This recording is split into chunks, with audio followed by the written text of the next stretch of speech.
Student, आज हम देखेंगे बाह्य प्रक्रियाएं भाग 1 जो हमारा पाठ शुरू था उसमें पेज नंबर 26 निकालिए।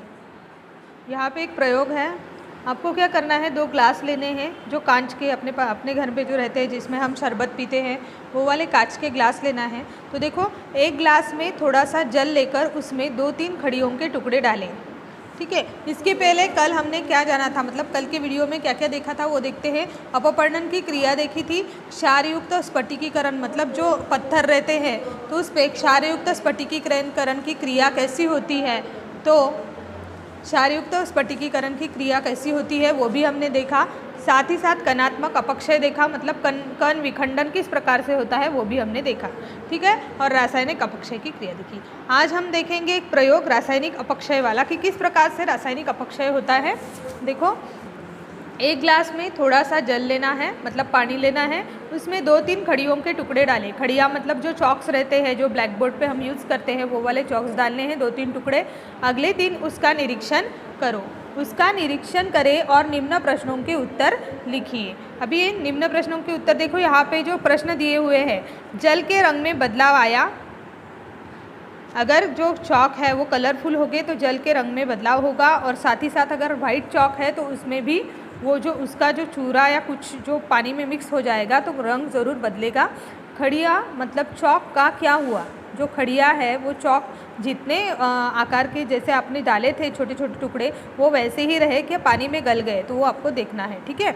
ये है आकृति 3.5 खड़िया मतलब चॉक का प्रयोग। एक ग्लास में पानी लो, उसमें चॉक के टुकड़े डालो, ये सब चीज़ें आपको घर में करके देखना है, ये वाले प्रयोग। ठीक है।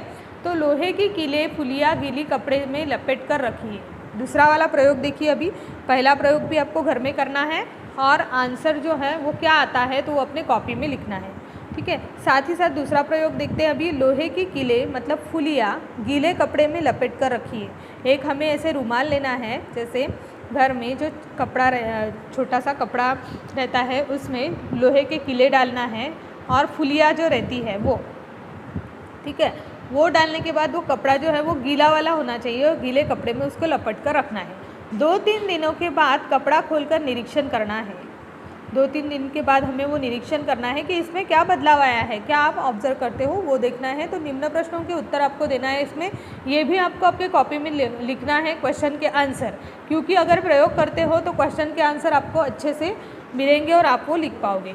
कपड़ों पर दाग पड़े हैं, एग्जैक्टली दाग तो पड़ेंगे क्योंकि जो जंग के दाग रहते हैं वो तो पड़ते ही हैं। साथ ही साथ वे कौन से रंग के हैं, तो वो कथिया रंग के दाग वहाँ पे दिखेंगे आपको। वे दाग कपड़ों पर किस कारण पड़े होंगे, किस कारण पड़े होंगे, जंग के कारण पड़े होंगे, क्योंकि आपने क्या किया, रुमाल जो है वो गीला कर लिया था और उसमें वो चौक फुलिया और जो खिले हैं वो डाले थे, तो वो कारण भी आपको लिखना है। ये होगी आकृति 3.6 किलो और फुलियों का प्रयोग। ये प्रयोग आपको करके देखना है। दोनों प्रयोग आज आप घर पे देखोगे करके, और फिर बाद में आपने क्या ऑब्जर्व किया वो भी आपको अपने कॉपी में लिखना है। ठीक है। अभी भौगोलिक स्पष्टीकरण देखिएगा उसका कि उपरोक्त प्रयोग से रासायनिक अपक्षय में जल की महत्वपूर्ण भूमिका होती है। जल जो है उसकी महत्वपूर्ण भूमिका यहाँ पे होती है क्योंकि दोनों प्रयोग में हमने जल का उपयोग किया है।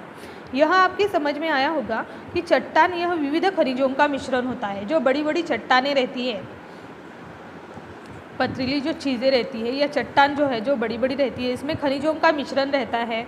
जैसे मिट्टी का चूरा मिक्स हो जाता है, रेत है बारीक बारीक वो भी उसमें ऐड हो जाती है, उसकी परतें लेयर्स टू लेयर्स बनती जाती है और बड़े बड़े चट्टानों की निर्मित होती है। ये हमने पहले वीडियो में देखा जैसे पार्ट स्टार्ट हुआ तब। तो यह जल वैश्विकी द्रव्य मतलब यूनिवर्सल सॉल्वेंट समझा जाता है। ये क्या है, जल जो है ये वैश्विकी द्रव्य है। जल में अनेक पदार्थ सहजता से घुल सकते हैं। जल में, जैसे जल में आप दूध डाल दो वो भी घुल जाएगा, है ना। जल में आप शहद डालो वो भी घुल जाएगा। साथ ही साथ जल जैसे ये द्रव पदार्थ है, इसमें जो चीज़ें हैं बहुत सारी चीज़ें आसानी से घुल जाती है। जैसे हम शक्कर डालते हैं, शक्कर भी घुल जाती है, नमक डालते हैं, नमक भी घुल जाता है। तो पदार्थ घुलने से मिश्रण की द्रव्यता बढ़ जाती है। ये द्रव पदार्थ है। साथ ही साथ जैसे पदार्थ उसमें घुल जाता है, जैसे चौक की खड़िया आप इसमें अपने ग्लास में डालोगे, पानी भरे ग्लास में, तो वो भी घुल जाएगा, मतलब उस पानी की द्रव्यता जो है पदार्थ की वो बढ़ जाएगी। और जल में सहजता से न घुलने वाले कुछ पदार्थ ऐसे मिश्रण में घुल जाते हैं। जिस प्रदेश में वर्षा का प्रमाण अधिक होता है वहाँ पर इस प्रकार की क्रिया होकर निम्न अनुसार रासायनिक अपक्षय होता है। समझा आपको कि जैसे पानी के साथ कुछ क्रिया हो जाती है और उसके कारण रासायनिक अपक्षय की क्रिया होती है। कि जैसे जो प्रदेश ऐसा है कि यहाँ पे वर्षा का प्रमाण अधिक है, ज़्यादा से ज़्यादा भारी मात्रा में वहाँ पे पानी आता है या बारिश आती है, तो वहाँ पर इस प्रकार की क्रिया होती है और निम्न अनुसार रासायनिक अपक्षय भी वहाँ पे हमें देखने को मिलता है। ठीक है, कार्बनन की क्रिया देखो, अभी पेज नंबर 26 पे ही है। तो वर्षा का जल बादलों से भूमि पर आने पर वातावरण विचरण करता है। वर्षा का जल जो है वो बादलों से, बादल बनते हैं, बाष्पीकरण की क्रिया होती है। आपको पता है पानी की भाप बनती है, भाप से बाष्प बनते हैं, बाष्पीकरण की क्रिया होने के बाद बादल से वो जो पानी है वो कैसे डायरेक्टली ज़मीन पे आता है। मतलब वर्षा का जल जो है बादलों से भूमि पर आने तक वातावरण विचरण करता रहता है। उस समय उसमें कार्बन डाइऑक्साइड वायु कुछ मात्रा में घुल जाता है। जब पानी आता है या वर्षा आती है तो उस समय उसमें कार्बन डाइऑक्साइड जो वायु है वो कुछ मात्रा में उसमें मिक्स हो जाता है। इससे हल्का कर्बाम्ल तैयार होता है। क्या तैयार हो रहा है? हल्का सा कर्बाम्ल, मतलब बादलों के पानी के साथ इसकी क्रिया होती है कार्बन डाइऑक्साइड की और इसमें कर्बाम्ल तैयार होता है। ऐसे अम्ल में चूने के पत्थर जैसे पदार्थ सहज घुल जाते हैं। ये जो कर्बाम्ल है इनके साथ कैसे चूने के पत्थर जैसे पदार्थ अगर है तो वो सहजता से घुलते हुए हमें नज़र आते हैं। जैसे जल plus carbon dioxide is equal कितना क्या हुआ है? कार्बोनिक अम्ल, जो हमने अभी क्रिया देखी। H2O plus CO2 is equal H2CO3। ठीक है, जैसे जल plus carbon dioxide is equal हो गया कार्बनिक अम्ल। ये आपको अपने कॉपी में लिखना है, कार्बनन लिखना, उसमें एरो बनाना और वहाँ पे ये क्रिया लिख लेना कि किस प्रकार से होती है। जल plus carbon dioxide is equal carbonic अम्ल, H2O plus CO2 is equal H2CO3। ठीक है, ये होगी अपनी कार्बनन की क्रिया। ठीक है, अभी द्रवीकरण की जो क्रिया है वो द्रवीकरण की क्रिया देखिएगा। यहाँ पे आपको आकृति 3.7 जो है ये वडगांव दरिया अहमदनगर मतलब लवण स्तंभ की निर्मिति किस प्रकार से होती है, चूने के पत्थर के साथ किस प्रकार से प्रक्रिया होती है और ये लवण स्तंभ की निर्मिति होती है, ये हम इसमें जानेंगे। देखिएगा, द्रवीकरण मतलब क्या होता है? विलयन। ठीक है, कभी कभी बोल सकते द्रवीकरण के बारे में लिखो या विलयन, तो इसका दूसरा वर्ड भी है विलयन।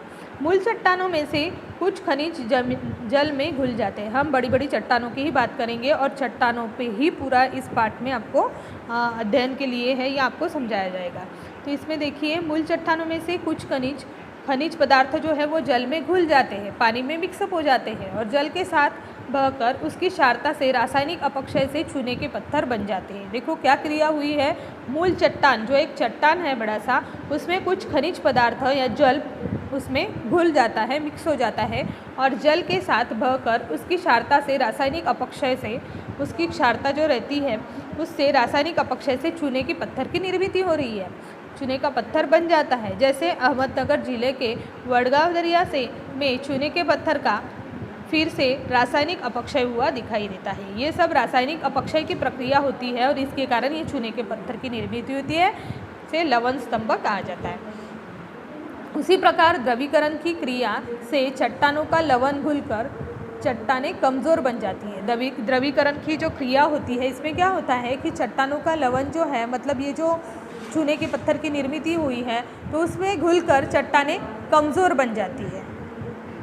ठीक है, आकृति 3.7 लवण स्तंभ वडगांव दरिया अहमदनगर, ये आपको जैसे 27 एंड 26 पेज नंबर आपको पढ़ना है, ये सब नया है। इसके लिए 3 मार्क्स का क्वेश्चन भी आता है कि लवण स्तंभ की निर्मिति किस प्रकार से हुई है। तो लवण स्तंभ की निर्मिति कैसे होती है? जैसे भूजल के कारण होती है, जो पानी जल जो रहता है ज़मीन में उसके कारण होती है और चूने के पत्थर वाले प्रदेश से होकर जाते समय लवण स्तंभ लवण स्तंभ के लवण युक्त जो पानी रहता है वो गुफा के छतों में रिसता है, मतलब गुफा के छतों में वो वहाँ पे ही रहता है और उसका बाष्पीभवन हो जाता है और उनका जो लवण गुफा की छत और तल पर संचित होकर लवण स्तंभ की निर्मिति होती हुई दिखाई देती है। ठीक है, ये हो गया लवण स्तंभ की निर्मिति किस प्रकार से हुई, ये हमने जाना। भूजल के कारण ही होता है ये लवण स्तंभ की निर्मिति। अभी भस्मीकरण की जो क्रिया है वो हम देखते हैं कि जिन चट्टानों में लोह खनिज होते हैं, लोह खनिज होते हैं, जो चट्टानें हैं बड़ी बड़ी सी, इसमें लोह जो खनिज पदार्थ घुल जाते हैं, उन चट्टानों पर यह क्रिया होती है। कौन सी क्रिया? यह भस्मीकरण की क्रिया। बहुत सारी क्रियाएं हमने इसमें देखी, कणात्मक अपक्षय देखा, रासायनिक अपक्षय देखा, भौतिक अपक्षय देखा, है ना। बहुत सारे खंडन विखंडन देखी, अभी जैविक अपक्षय देखेंगे अगले क्लास में। तो यहाँ पे देखिए भस्मीकरण, चट्टानों के लोह का जल के साथ संपर्क होने पर लोह और ऑक्सीजन में रासायनिक क्रिया हो जाती है। देखो जैसे चट्टानें बड़ी बड़ी रहती हैं और लोह खनिज जो पदार्थ है इसमें घुल जाते हैं और चट्टानों पर यह क्रिया होती रहती है निरंतर। तो चट्टानों के लोह का जो जल है, पानी से संपर्क होने पर लोह और ऑक्सीजन में रासायनिक प्रक्रिया जो शुरू हो जाती है, रासायनिक क्रिया होती है और लोह पर जंग आता है। आपको पता है हमने कीले और फुलियों का प्रयोग देखा, पानी के साथ लोह का कॉम्बिनेशन होने के कारण क्या हुआ है, मिक्स होने के कारण वो जंग पकड़ लेता है, तो जंग आता है लोह पर और उसी कारण चट्टानों पर कत्थई रंग की परतें तैयार होती है। जैसे कत्थई रंग के दाग हमें नज़र आते हैं, उसी प्रकार से चट्टानों पर भी क्रिया होती है लोह और लोह खनिज जो है वो चट्टानों से मिक्स होने के कारण। तो लोह पर जंग आती है, उसी कारण चट्टानों पर कत्थई रंग की परतें तैयार होती नज़र आती हैं। आपने गीले कपड़ों में कीले रखे हैं, हम जो गीले कपड़े रहते हैं इसमें कीले रखने का प्रयोग किया है। आज आप करोगे, मैंने तो कर लिया, आपको ये करना है, तो उससे यह क्रिया आपकी समझ में आ जाएगी कि ऐसी ही क्रिया अधिक वर्षा वाले प्रदेशों में चट्टानों के साथ होती हुई निरंतर नज़र आती है। ऐसी ही जो क्रिया है वो अधिक वर्षा वाले जो प्रदेश रहते हैं, जहाँ पे पानी जो है वो रिसते रहता है छत में, वहाँ पर ये चट्टानों के साथ क्रिया होती हुई नज़र आती है। आकृति 3.1 आपको देखना है, 3.1E आपको पेज पलटाने होंगे और चलना होगा वहाँ पे, देखिएगा 3.1E देखो।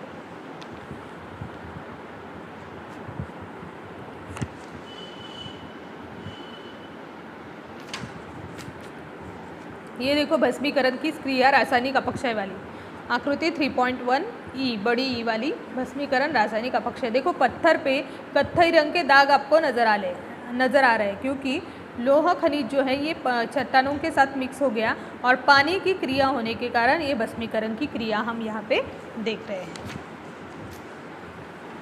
तो देखो हमने जो अभी वो भस्मीकरण की क्रिया देखी आकृति 3.1E में, तो उपरोक्त प्रक्रिया के अलावा रासायनिक अपक्षय की कुछ प्रक्रियाएं होती है। आपको हमेशा दिखाई देने वाला उदाहरण अर्थात वर्षा ऋतु में नमक से पानी छूटना हम देखते हैं। वर्षा ऋतु, जैसे आप देखो वर्षा ऋतु है तो नमक से पानी छूटता है, नमक जो है वो गीला गीला हो जाता है। काट कर रखे हुए सेब लाल रंग के होते हैं, लाल रंग आता है। और ये सब रासायनिक तथा जैव रासायनिक प्रक्रियाएं जब चट्टानों पर होती है। हम वो अन्न पदार्थ पे देख चुके हैं कि कैसे एक एप्पल है, उसको काट लिया और 10-15 मिनट बाद आप देखोगे तो उस पर कैसे रासायनिक प्रक्रिया होने के कारण वो जो सेब है या एप्पल है वो उसकी जो आपने जो उसको काटा है तो वो लाल रंग उसमें चढ़ जाता है, तो लाल रंग का होता है। और उसी प्रकार नमक को पानी भी छूटता है। ये सब रासायनिक तथा जैव रासायनिक प्रक्रियाएं जब चट्टानों पर होती हुई नज़र आती है, ऐसी क्रिया, तब ऐसा कहा जाता है कि उन चट्टानों का रासायनिक अपक्षय हुआ है। सेम क्रिया हमारे खाद्य पदार्थों पर होती है, वैसी ही क्रिया बड़े बड़े चट्टानों पर भी नज़र आती है और इसे ही रासायनिक अपक्षय कहते हैं। ये हो गया आपका रासायनिक अपक्षय यहाँ पे कंप्लीट, ठीक है। कल के क्लास में हम क्या देखेंगे? जैविक अपक्षय देखेंगे। आकृति 3.8 जैविक अपक्षय आपको देख लेना है। ऐसा चित्र जो है, आप जैसे गांव में जा रहे हो तो बड़ा ही जीर्ण एखादा मंदिर है या एक जो इमारत है जो जीर्ण हो चुकी है, इस प्रकार का जैविक अपक्षय वहाँ पे आपको देखने को मिलेगा। या आपके घर के पास बहुत खंडर जैसा एखादा घर है जो कि 12-15 साल से बंद पड़ा हुआ है, तो वहाँ पे ऐसे शैवाल, काई, पत्थर फूल जैसी जो क्रियाएं हैं वहाँ पे वो आपको नज़र आएगी, ठीक है। कल के लिए आपको 2 प्रयोग करके रखना है और उसका निरीक्षण करके अपने आप को क्वेश्चन के आंसर कॉपी में लिखना है, ठीक है। Thank you.